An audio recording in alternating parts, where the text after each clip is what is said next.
In this video, we are discussing the various methods of preparation of haloalkanes. The first one is from hydrocarbons. So all of these equations must look super familiar to you. That's because you learned it in class 11. So this one is one of the chemical reactions of alkanes. This are chemical reactions of alkenes. What I would suggest right now is, if you find it a little difficult to recall it, just go back to that, go through it, and it'll become much more easy for you to understand all of this. So the first one is from alkanes by free radical halogenation.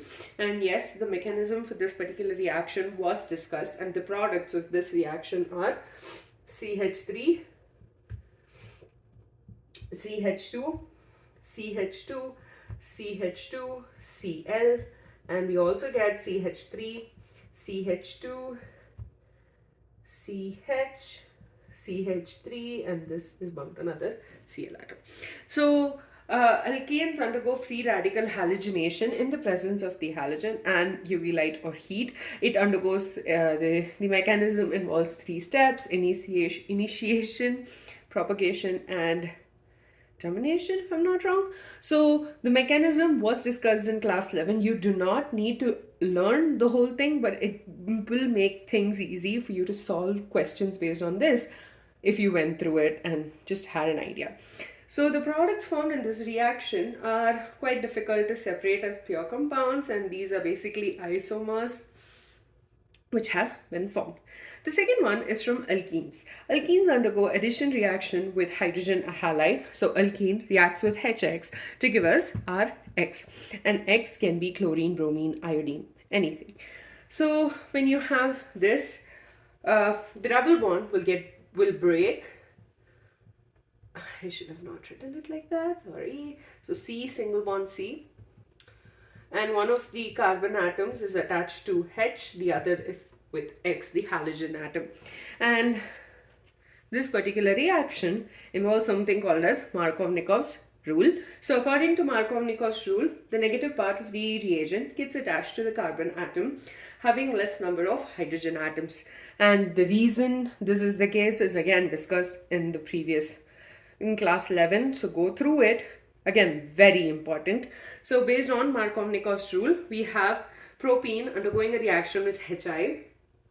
So the negative part of the the negative part of the reagent, that is I, will get attached to the carbon atom having less number of hydrogen. So this and this are the 2 hydrogen atoms. Iodine will get attached to this. That becomes our major product. So CH, single bond CH3, I, that was supposed to be a bond, I plus CH3, CH2, CH2, I, and this is the minor product, this is the major product. Again, this is based on Markovnikov's rule, which states that the negative part of the reagent gets attached to the carbon atom having less number of hydrogen atoms. The last one is addition of halogen. So alkene will undergo reaction with bromine and water to give us a vicinal dihalide.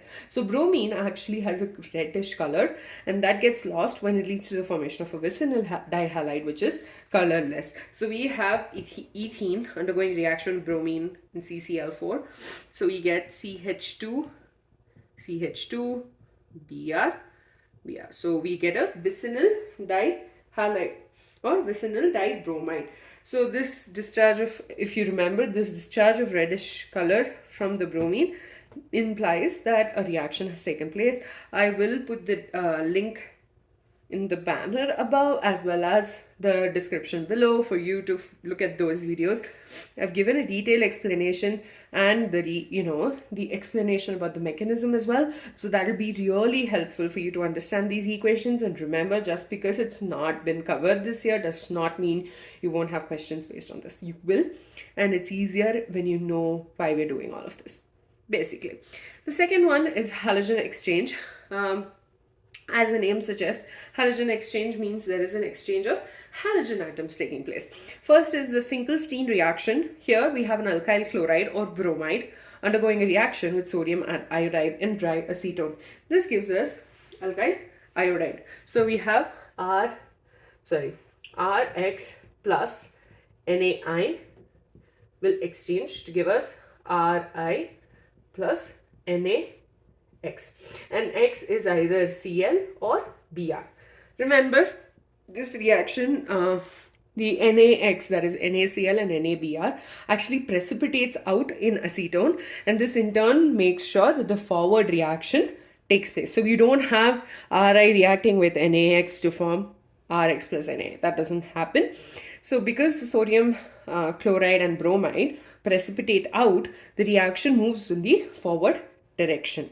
The last one is Swarts reaction. Here an alkyl fluoride or bromide reacts with a metallic fluoride to give us alkyl fluoride. So the metallic fluoride can either be a silver fluoride, a mercury fluoride, cobalt 2 fluoride, or antimony trifluoride. So when it undergoes a reaction with any of these, it leads to the formation of the alkyl fluoride. So CH3Br plus AgF, we're considering silver fluoride, it gives us CH3F plus AgBr. So all of these reactions are pretty easy. One more thing I would like to remind you is that if you find learning chemical reactions themselves quite difficult, start with this word reaction, okay, and then go on to the chemical reaction. Once more, I can't stress this enough. Go through all of these reactions from class 11. They will be really helpful when you need to solve reaction-based questions. In the next video, we'll be discussing the last method of preparation of haloalkanes, that is from alcohols.